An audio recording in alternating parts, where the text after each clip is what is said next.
Today I'm going to show you two ways to clean duplicates in Excel.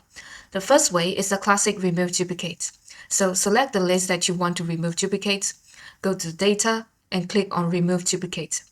Select the column that you want to remove duplicates, hit on OK, and now the duplicate values are removed nicely.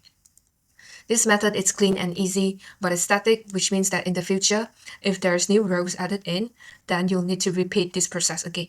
And also, it changes the source data unless you copy and paste this data to another column and you perform remove duplicates over here.